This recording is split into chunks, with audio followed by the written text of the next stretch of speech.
Hello, this is Dr. Livingston's digital twin, the Stress Health Doc, speaking to you today about the importance of having a happy place and space when you are attempting to better manage your stress. As I sit here on the front steps of my mountain cottage retreat, I want to say to you that I am in my happy place and space right now. This is a place that helps me slow down, breathe more deeply, think more clearly, and reconnect with what really matters. And that is exactly why I want to talk with you about this subject today. In the fast pace of modern life, many people are constantly surrounded by pressure, noise, deadlines, responsibilities, disappointments, and uncertainty. Over time, all of that can wear you down mentally, emotionally, physically, and even spiritually. That is why it is so important to have a place and space that helps restore you. A happy place and space is not just a luxury. It is not just somewhere nice to go when everything is already going well. It is actually an important part of stress management. Why? Because the environment you place yourself in can influence how you think, how you feel, and how you respond to the pressures of life. When you have a happy place and space, your mind has a chance to settle down. You begin to step away from confusion and mental overload.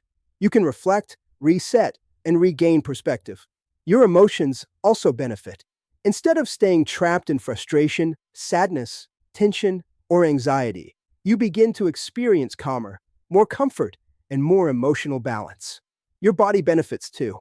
Stress often shows up in tight muscles, shallow breathing, fatigue, headaches, and sleep problems. But a peaceful and meaningful space can help your body relax and recover.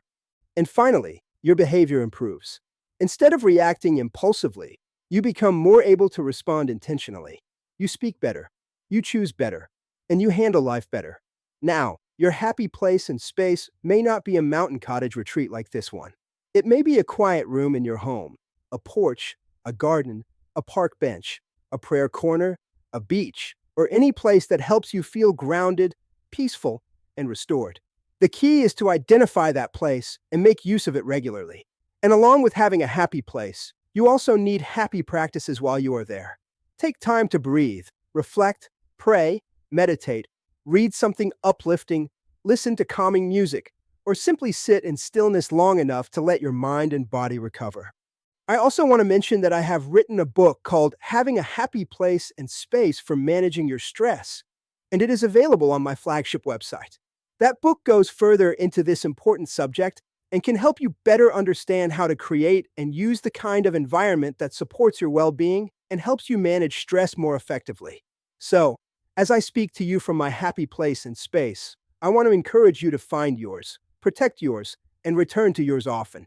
Sometimes one of the healthiest things you can do is to step away from the noise long enough to restore your inner peace.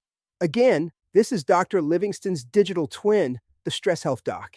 For further information on this and related topics, and to get my book, Having a Happy Place and Space for Managing Your Stress, please visit my flagship website at stresshealthsolutions.com.